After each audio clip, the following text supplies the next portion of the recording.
Morning. How are we? Lovely to see you. 30th of January, 9:05 in the morning. Soon be Feb. I'm looking forward to warmer weather coming, ladies and gentlemen. I've entitled this video this morning "Denial," and that is not the long river that runs down through Egypt either. Denial means turning the cheek, shutting your eyes, putting blinkers on, not paying attention. And I think that's finally fastly catching up with people. I really do. Morning, Del Boy. And we're going to be talking about solutions as well this morning. But denial. Denial's a funny thing. I think denial's a comfort thing. I think it's like a pair of slippers or a pair of pants. You know, like you get a favourite pair of pants, didn't you? And they got a couple of holes in them because obviously your manhood's too big. And your missus casually sees you walking past the bed and says, "Oi, look at that." She says, "Oh, you got a hole in your pants." They got to go in the bin because your missus is always telling you that you got holes in your pants and they got to go in the bin. You say, "Nah, there's plenty of life left in these. These are comfortable. These are so comfy. They're not like a new pair of pants. These are comfy." Merv, I love your Scooby. Looks good, man. Loving that. You'll have to take me out for a ride in that. You'll have to come down one day, son. Take me out for a ride in that little gangster fug. I'm loving it. Got your PDF? Yeah, I sent it to you yesterday, Trev. God bless you, man. Morning, Dave. Is this my son's profile? It's Tracy Obis. Hello, Trace. Lovely to see you. Guten Morgen. Well, I'm glad you're talking German, Lauren, because we are turning fast into a king German, king country. That we surely are. The Gestapo have got my mate Toby Aidan Lee. They've got him locked up somewhere. I just hope and pray they're not using the anal beads on him. I really do. I don't think he'd quite enjoy that as much as I would. Oh, did I say that out loud? I think I did. So anyway, and he just tried to save a geezer's life that didn't want to go on a ventilator. The only crime that Toby did was standing up for a man that didn't want to go on a ventilator and wanted his own God-given wishes to be respected. That's the only thing that Toby did. That's all he did. Yeah, mate, I'm loving that Scooby. Let me tell you, especially when we get it deregistered for you, mate, and it's actually yours and not the DVLA's. How's about that? So anyway, denial, that river that runs down the Nile, yeah, through Egypt. Bosh, turns it. Everyone's in. They don't want to hear it. They comfort. They like their comfort pants. Like I like my pair of comfort pants. I think I've got a pair on this morning. They feel comfy. Hang on, let me think. Yeah, no, they are comfort pants. I've got comfort pants, and we do like comfort. We like just to stay in our doldrums. We like just to crack on as normal and go, "Oh yeah, well no, we're all right. Hear no evil, see no. No, I'm all right. Yeah, them times are coming short now." I've just seen a video of coppers in this country dressed up like stormtroopers, and it is now totalitarian. It's not coming. This new world order thing ain't coming, peeps. It's here. It's here. I just hope and pray you can see it, man, before it's too late. And it will be too late if you don't pay attention right now. And I'm telling you the God's honest truth. I just want freedom for you. I don't want anything other than freedom and liberty and all that great stuff for you guys. I really don't. But this lad just sat in a park, minding his own business, and he's got like a bit of a flying wedge haircut like I used to have when I was a youngster. And I used to have a flying wedge back in the 80s when I was at school, early years at secondary school. I had the flying wedge.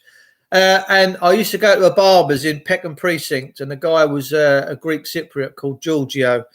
And I think, sadly, George passed away last week, and he was in his 90s. I see a Facebook post come up from one of his granddaughters or his daughter, looked like his granddaughter to be fair, saying that Giorgio passed away. I was like, oh my God, man, that man used to cut my hair when I was a little ute, when I was a little ute man running around in Peckham being a gangster. Anyway, it is what it is. It is what it is. It's sad. So, you know, if you're not paying attention right now, this is coming for you. But this kid sat in this park, he's gone. Says my internet's unstable. Please wait while I try it. Oh, we're back. Sorry, we had a little bit of an interlude there. Guten Tag, mein Freund. Guten Tag, Samstag ist alles und unten.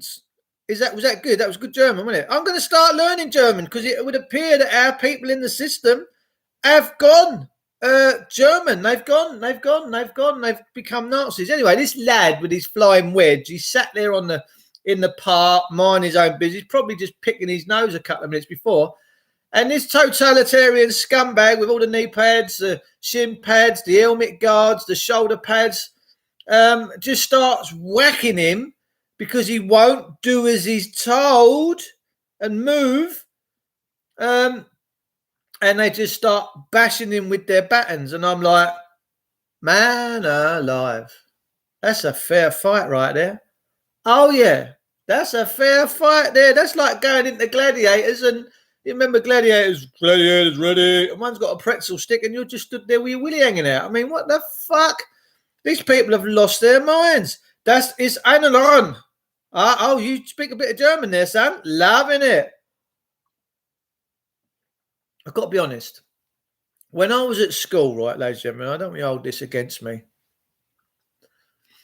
We had to choose lessons which we wanted to do as we was getting on in life, and it was, what language do you want to do, Dave? I said, well, I don't know, mate, don't know. They said, well, go and just sit in these classrooms and you let us know. We'll give you a little taster. On the menu is French and German. So here's me, about 13, 14 years of age, very impressionable by the young ladies back then because I obviously was a player. I was 100% a player. I loved the women.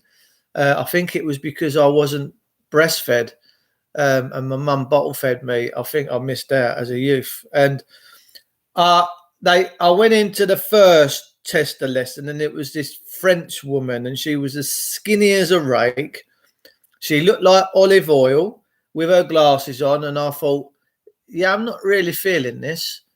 Then it was the German taster lesson, and I've gone in there, and this Fraulein has got the biggest pair of knockers you've ever seen, long blonde hair and all that locky stuff that they do they wear the Breverhosens, and I thought it's got to be German. It has to be German, and no disrespect to the French teacher. I thought, yeah, the German's looking good. And what I used to love was when I was in them lessons with her, because we did German for a couple of years. I never got bored of it. Never. I used to put my hand up and ask her to come over. And she nicknamed, we all had to have nicknames. We all had to have German nicknames. And one was Alexander. And she used to go, yeah, Alexander, what is los? And I say, what in German, Miss, I've got a bit of a problem. And I couldn't have stood up after she'd come and leant over my shoulder. She used to come and lean over my shoulder and write on my book and do my corrections. And both of her boobs used to sit on my shoulders. And I used to think, oh, that's just an amazing feeling. I couldn't have got up. I couldn't. If you'd have gone up and if I'd have got up at that moment, right, everyone in the classroom would have put their hands up. They would have thought I was ready to shoot them. Do you know what I'm saying? You're getting it, aren't you? She was saucy.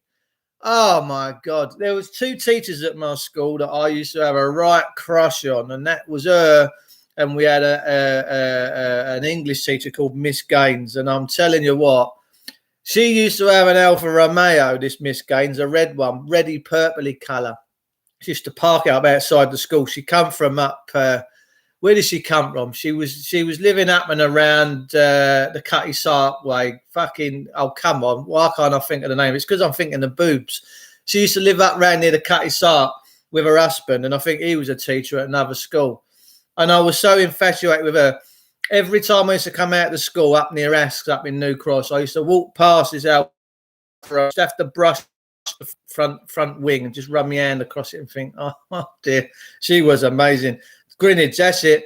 Miss Gaines, man, if you ever see my stuff, you had me at hello, man. You just had me at hello. But anyway, I used to like the fairer sex, and women definitely are the fairer sex. But yeah, getting back on track, this one's called Denial. And like, I want to know how long the people of our country are going to be able to afford to keep the blinkers on. I can't see. No, I'm not looking. No, because all the friends and family over the years have have listened to what I've had to say, but they've not been brave enough as of yet to pay attention and to actually just have a look at it.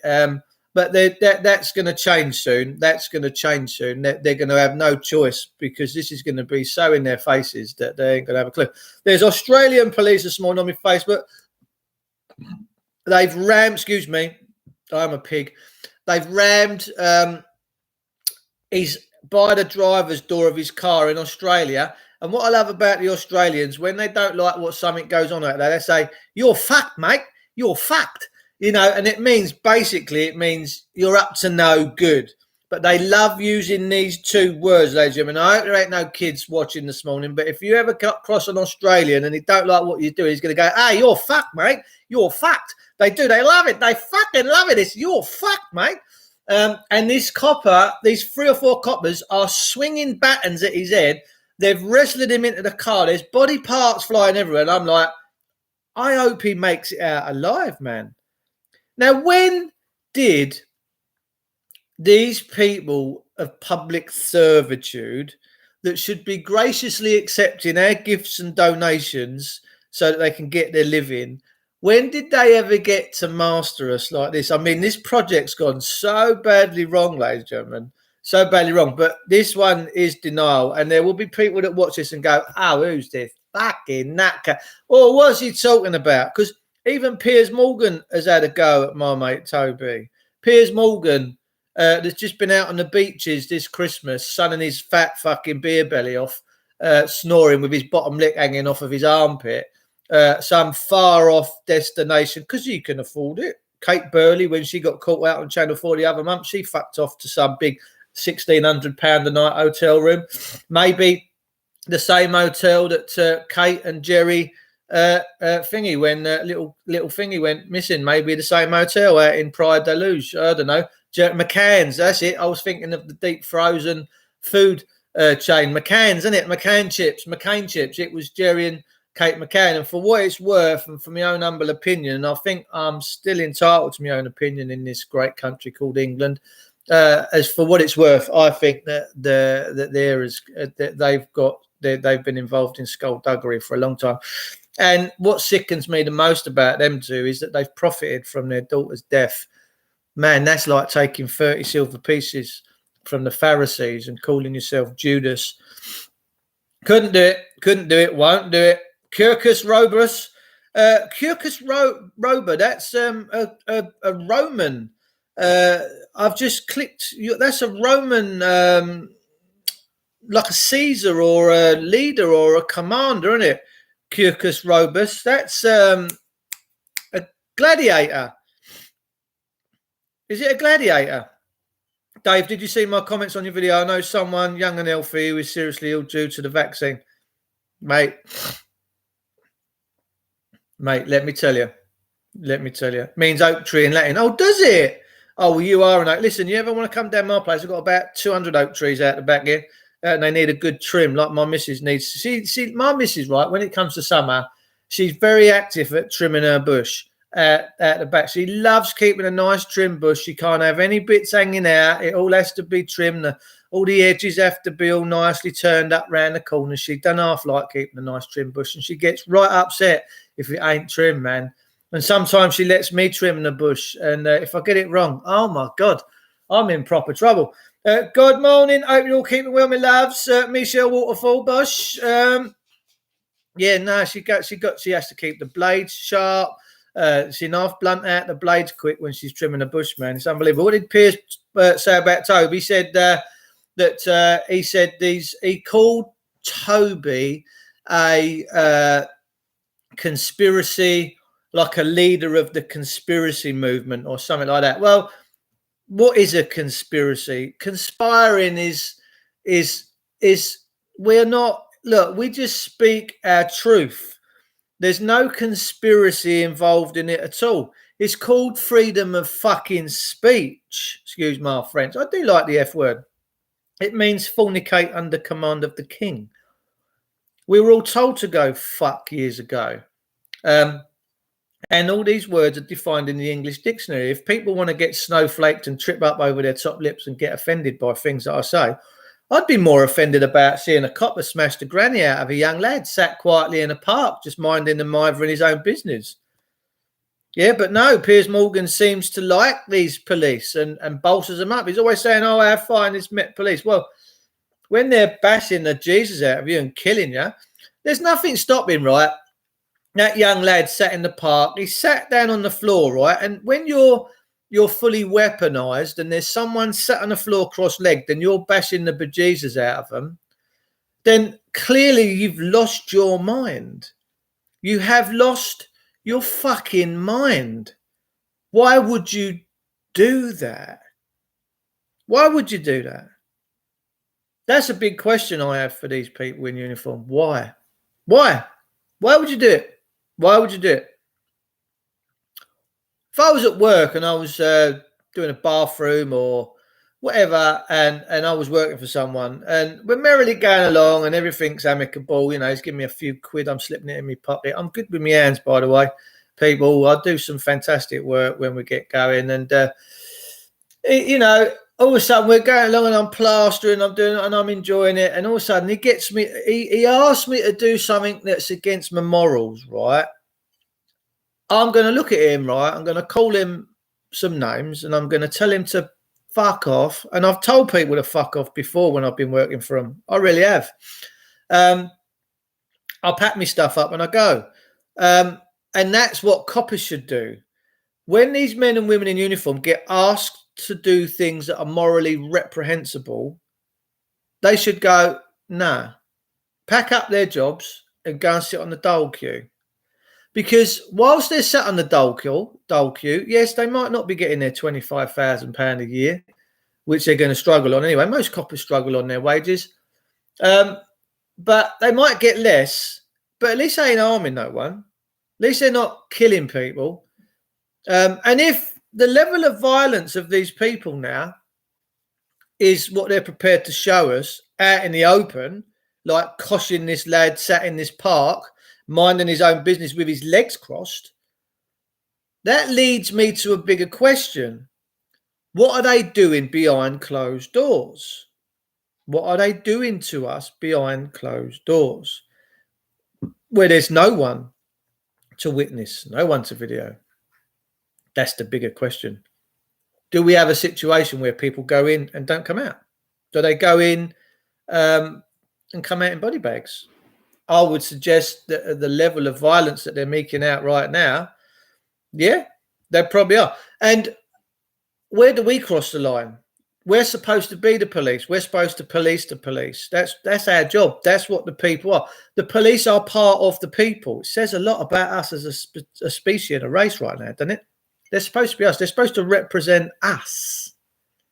The other day, they come to my mate Haley's house with a young daughter looking for Toby, because in their deluded minds, Kent police seem to think that she's having a fling with Toby and she's harbouring him, and she wasn't. And the very next morning or same day, Toby went into a police station, and I think he's still incarcerated now. I just hope and pray that he's all right. I really do. Because these people are vile vultures, let me tell you. The police are not your friends. They are now your enemy. I'm sorry, but they're your enemy. They're the enemy of the people. They're the enemy of the working class, gorgeous people of this country. And I'm not hiding my feelings no more. I'm out there. They are the enemy of the people.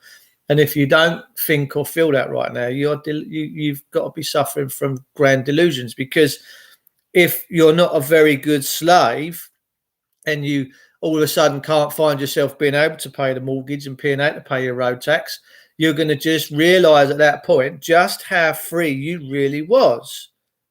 Yeah? Because I've always questioned this system in as much as this. I'm going to use driving as an example.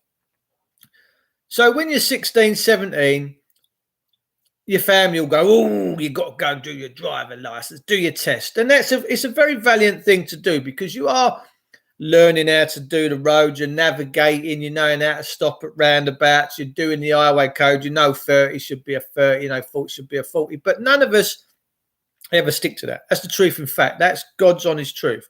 There is no one that can sit there today that can say they've never done 35 and a 30, that's been on the road for a couple of years, 6 months, 3 weeks. They'll all break the law at some point. The law as the law is deemed. So the point is this. You go and you have these lessons, which is a beautiful thing. It is a beautiful, beautiful thing to do this because you need to be safe, and safety is very, very, very important. But we've gone beyond this just being about a safety element. This is about control. This is about ownership. Now, I deplore ownership. I don't think any man or woman has the right to own any other man. But when you look at the birth certificate, it says there that you are in the custody of the Registrar General. So when you're in somebody else's custody, it means you're owned, right? You're owned. They own you. They're deeming to own the soul, the vessel. Well, that's dark and dirty. So anyway, you go and do your test. You come out the other side. You're on the road. And then one day you sat at home. You've got a little Vauxhall Nova out the front there with all the buoyed up gear on it. And you're tearing around town trying to avoid the feds. And all of a sudden your boss says to you one day, "Oh, mate, listen, work's tight, I've got nothing for you." So you're like, "Oh, fuck me." So you got your tax, your insurance, your MOT on your car. And then for no fault of your own, you're out of work and you're not getting no dole benefits because of this and that, whatever. And then all of a sudden, your road tax runs out on your car. Now, the DVLA are a private corporation. They're not anything to do with the people by the people. They're a private foreign invading force. That's what they are, the DVLA. They're nothing to do with this country. They're for profit, for private. And most of that money, I'd say, disappears out of this country. That's hence why our roads are in such disarray and got potholes everywhere. So all of a sudden, you can't pay the tax. So from the very next day, from the day before, when you could use the road, you could use your God-given right to use the roads. And you can use the roads to walk, you can use them to cycle, to kick a ball up the road, whatever. As long as you're safe, you're all right. Ride a horse, ride a bike, ride a tricycle, ride a scooter, off you go. But the minute that tax runs out on that car, the very next day that you go out on that road, that if you get caught by the feds, there's a good chance that what you thought was your motor is going to be taken off of you and crushed, and you're going to go and be dealt with by these feds, right? These wicked, nasty, violent people that seem to run this country at the moment. Then should be the realization that your freedoms you've had to pay for. Your freedoms you've had to pay for, and somebody else has got the right to say that you don't have the right to use your own roads. That's ownership. That's ownership. That's plantation. That is plantation mentality. We all have a natural God-given, and this is the truth, and you can't argue with this. This is scriptural. The word of God is the final. It is the foundation cornerstone of the world. You have a natural God-given right to use the roads as you see fit, provided you don't cause any injury, harm, or loss. You should never have to pay a private corporation for the privilege and benefit of using said property. And your property should be your property under your jurisdiction and control. Dave, can you explain to me why we have a driving license? Right, you have a driving license because the word license is licentious behavior. Now, prostitutes are involved in licentious behavior, and so are solicitors. They're involved in licentious behavior. The word license, means that you're begging to. So when you get a license, you've already committed the crime and you've broke the law. All they need to do is catch you in the act when you've got a license. They just need to catch you in that act. And once they've caught you in the act, because you've begged to have the license, you can scream and kick and shout and holler and write from here to kingdom come.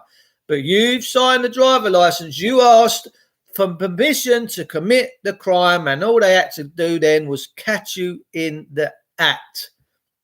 That's it. Their law's done. The law of England is the law of contracts. That's it. If you Google what the law of England, and it said the law of England is the law of contracts. We sign the driver licenses, but the problem is we are not given full disclosure as to what that contract is and the revealing of it. If you sign the driver license and signed your passing of your test, and you've got a license now, and that examiner says, listen, you've done really well, so you've passed, yeah, no problem. You can do what you want to do now. However, if you sign this license, you are now giving up all of your God-given freedoms, and these should be explained to you because of the deception. And you should be, what? Yeah, you sign this now, you lose all of your God-given, natural, unalienable rights, and you've now begged the state for a benefit and a privilege. And at some point in the future, we will and may take that privilege away from you because we own the property. Do they? Fuck. We own the property. We, the people, because we're of God. And this is God's kingdom. Rest my case. But that's the purpose of the license. It's to catch you in the act, and then boom. They don't have to qualify or answer any of your questions because you begged to have the license. Now I'm getting rid of all that. It's all going. I'm not making no graven images. You claim to be the engraven image, the mask, the persona. So that's what a license is, darling. So how do we get out of the straw man? You give it all back. You give it all back. You get rid of the licenses. You get rid of the bank accounts. You get rid of everything. Now, there's going to be a lot of people walking through this fire this year because I'm going to be bringing them with me. Bringing them with me. Modern day Moses, if you like. Yeah, because no one has the answer. No one knows how to get out of this. I do. And I'm bringing people with me. I'm going to be doing it this year. In 3 or 4 months' time, there will be no person called Mr. David Paul Witcher. It'll be gone. It's going. It's going. It's going. I'm coming back into God's kingdom and God's jurisdiction under his law, not of my own free will. UCC law. All these different laws, they break them all the time. They break their own laws all the time. And they're the laws of this system and this state party, which has got right out of hand. And they're no different from the Nazi party.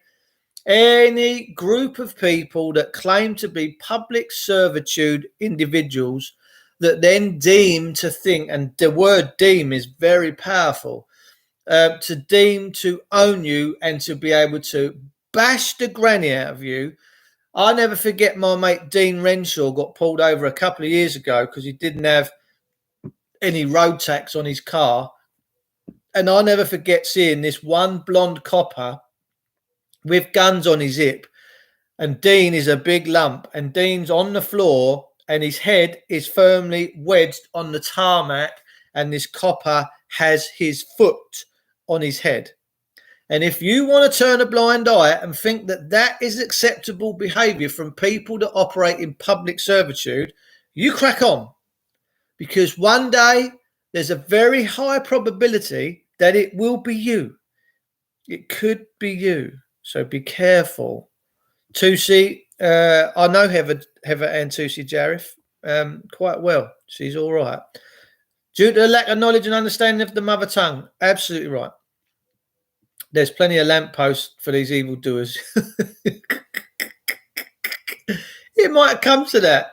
You know, don't forget all these arrogant ones of the past, Mussolini, all these others. At some point, they all thought they was like God-given individuals, and that they was, and then next thing, Mussolini's hanging dead from a post outside a cafe for about a month or two until his rotten corpse rotted. I think he fell. I don't know. Maybe the sun cooked him. I don't know. But that's what happens to these people.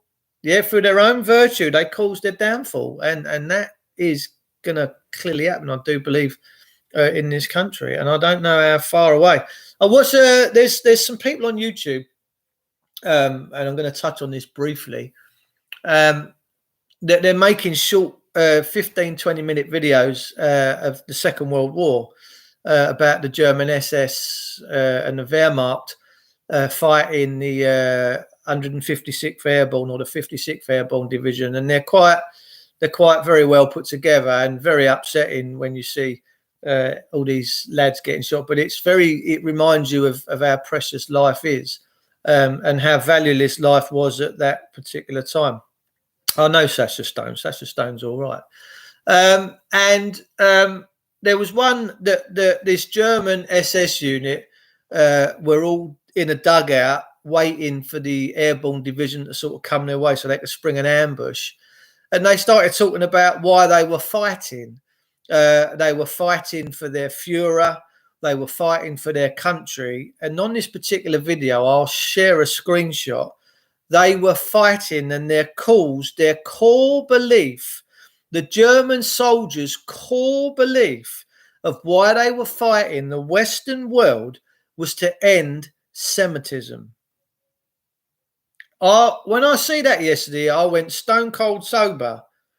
The German people were fighting to end Semitism, all right? To end the Zionistic bankers, which they did in their own country. They got rid of them. They locked them up. They locked up the Rothschilds. They got rid of their banking system of usury and interest. They got rid of it. And their country flourished. I mean, absolutely flourished. And why did Adolf Hitler come to power? He came to people because his people believed in words he was saying. The German people were so broken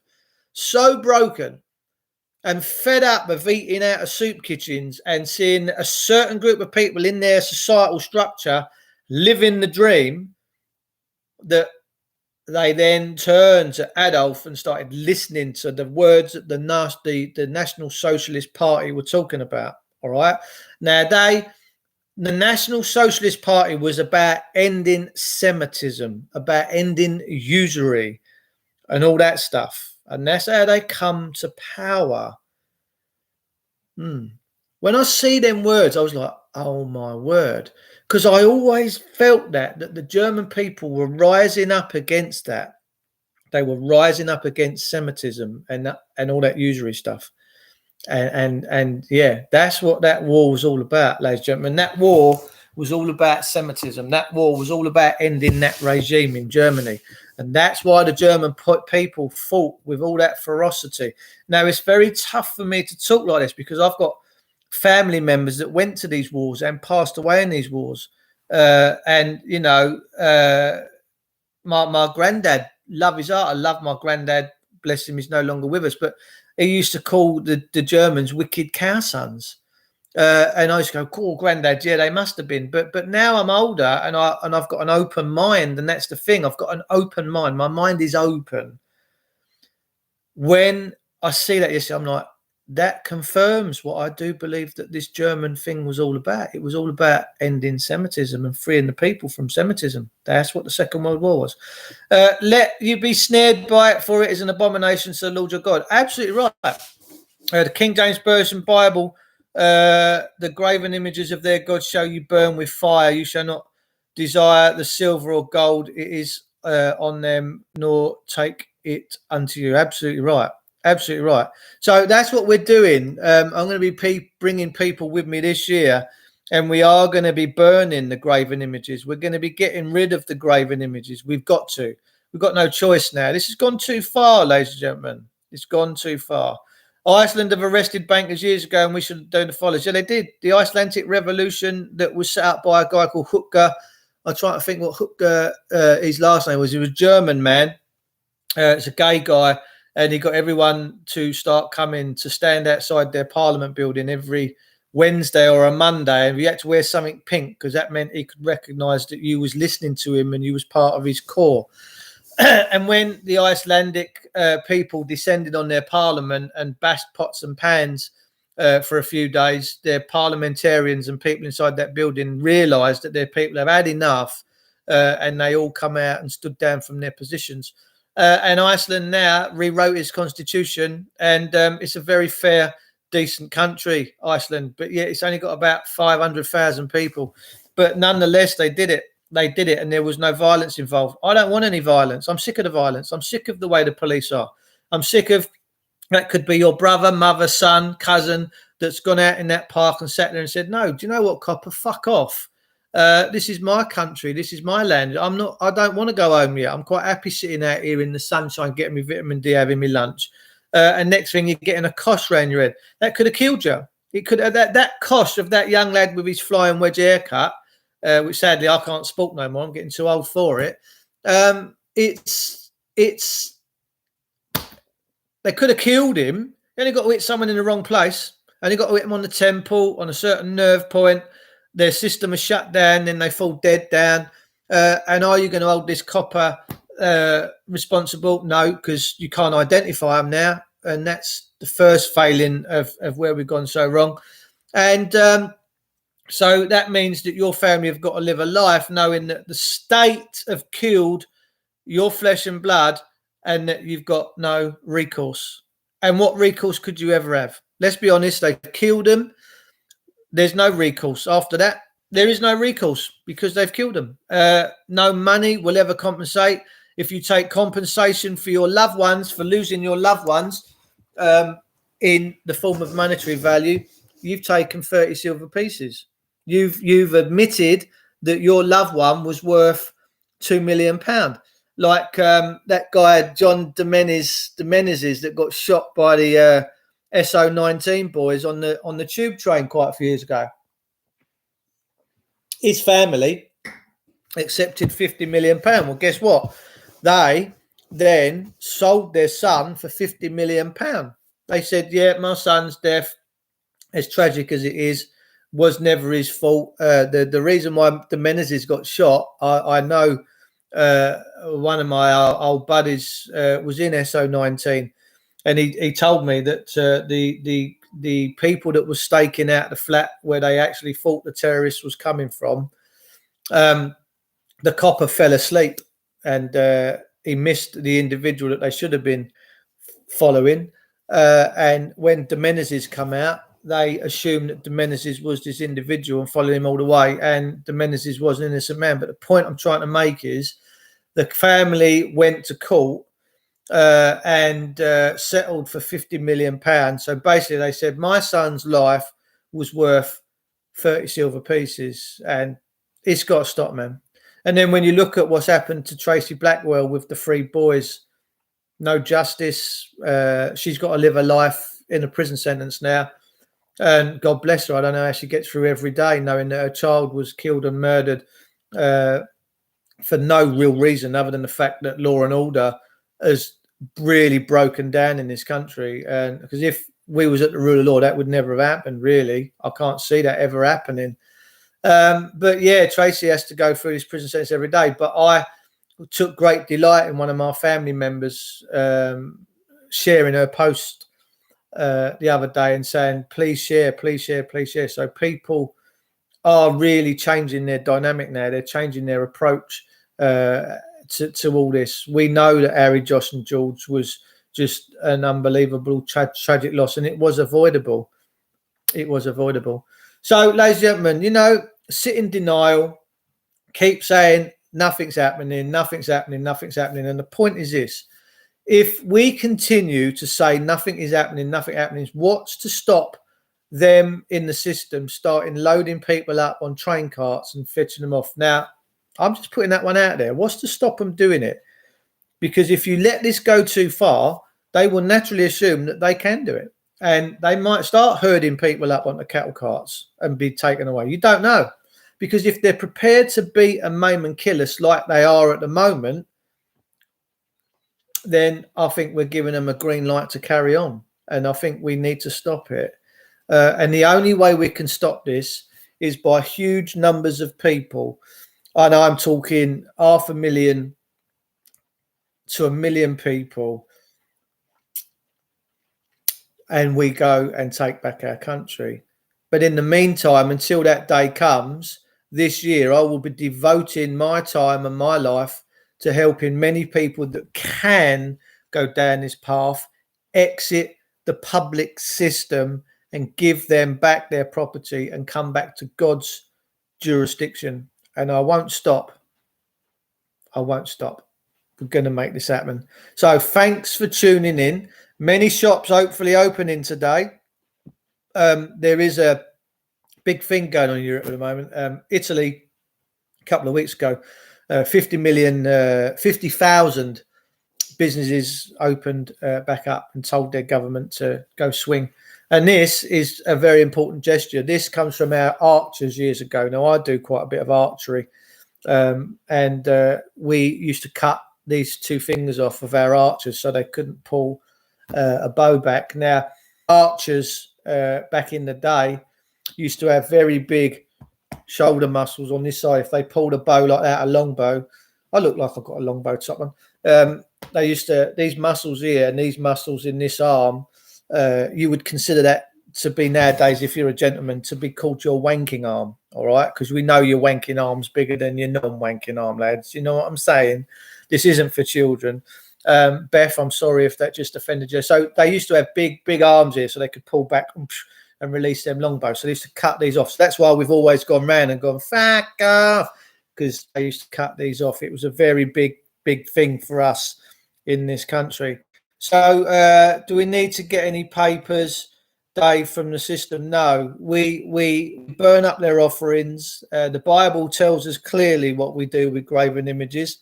We have to burn them, as Craig Baxter's just put out. Craig's a good buddy of mine. Love Craig to pieces, as I do all of you. And where we go one, we go all.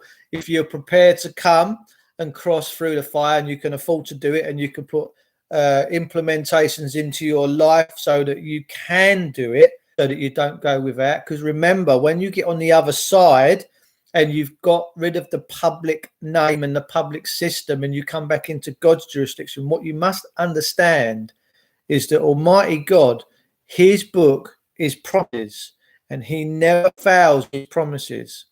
He never will fail you on his promise. His promise is, if you come back to my kingdom, you will see great wonders and beauty. Now, I can't wait to do wonders and beauty. Now, I can't wait to do. I wake up every day, I'm thinking, I'm that day closer to getting rid of this public system and getting out of the custody of the Registrar General. Because if you're ever in anybody's custody, you're not free. And freedom is etched on my heart. Truthful, God's honest freedom is etched all over me. And we're not going to stop, ladies and gentlemen. We're going to bring everyone with us. So, yeah. Has anyone ever done it? Yes. Yeah. I've got a guy on Facebook. He's 70. Did this in 1983. Yeah, he exited the system in 1983, Molly. There's more people out there that have done more things than we realise to exit the system, and a long time ago. What we're involved in is nothing new. People have always been thrown away. The only difference is that social media is letting us all link up and become connected, right? What about the house registered with land registry? All goes. You get rid of it. You get natural title over everything that you've got in your dominion. You don't need the land registry because you've given everything back to the public. The public don't own nothing. This is all God's kingdom. Every atom that's here, every breath in your body is owned and controlled by the Almighty, and we need to come back. Dave, what happens to my pension? Will I lose it? Yeah, you will. Yeah, you will. But you'd have to go. That's what I'm saying. You have to put things into alignment. If you can afford to do it, I'm doing it. Are you leaving your house in your missus' name? No, I'll have complete control and dominion over everything because I'm back into God's law, and God's law and God's promises can't be broken. God says, I will not break my promises, but you have to come back to me. We turned away from God. He never turned from us. Never turned from us. We turned away. We took the graven image. And that's the system, is to take you away from God's jurisdiction. Now, we all think we've got free will. We don't have free will. If you're in the Lord, you live by the will of the Father. And that's it. Everything is equal again. Absolutely. You come back into the first heaven and perfect creation. So this ain't for the faint-hearted. but you must walk naked through the fire. And if you're prepared to come with me and you can do it, I'm going to do it. I mean, I come from a council estate in Peckham where I said to my dad one day, Dad, I need some new clothes and something to play with. And he got me some shorts and cut the pockets out. That's how skint we were. Nothing means nothing to me. My freedom and my liberty means more to me than anything that any man in this system can afford me. Anything. And God has graced me in such a way and put me in a position where I can do this. And I am going to do this. And I'm going to be a pathfinder. Like the pathfinders that used to fly in the night skies for the bombers to follow. They used to light up the incendiaries. They used to go first, boys. Right, we'll be behind you later. We're backing you up, bosh. We are going to walk through the fire first. And I've got a mate that's doing it in the next week or two. And I'm going to be there to support him, to make sure that he don't go without. Yeah, you with me? As long as we walk in fellowship with one another and come back to God's jurisdiction and God's kingdom, we can't be denied it, ladies and gentlemen. That's the funny, ironic part about it. So, like I say, it's not for everybody. That's right, Aurora. I understand that. I absolutely understand that. But what you do is you come out, but then you go to the I courts, courtroom 37, once you've collapsed the system, and you make a claim. And you make a claim of da-da-da-da-da. And that's what I will be revealing to you in the next month. My friend is due to do this in the first and second week of February. He's killing off the person. He's getting baptized with a new name by his brothers and sisters, not through the church, but in the name of the Father, Son, and Holy Ghost. And he's coming into the first heaven. And the next day after he's done that, he's going to courtroom 37 in London and he's making a claim. Bosh. You've got your spirit, Craig. Craig is very spirited. Very. I've got nothing. The beast took it, but I'm going to do it with you. God bless you. Right. So, ladies and gentlemen, I'm off. Think about the words we're talking about. If you're prepared to sit back right now, all your friends and family, and if they're prepared to turn a blind eye to the atrocities that these people in this state party are doing to us, our fellow brethren right now, then I'm afraid they are going to inherit something very soon that they're not really going to enjoy. Okay? We are at a place now where evil is really out of control. And these people are certainly not looking after us and not doing this for our benefit. They're doing this for themselves. And we must be very careful. So, till next time, ladies and gentlemen, take care. Have fantastic weekends. May God bring you many blessings. And I'll see you soon. Ta-da.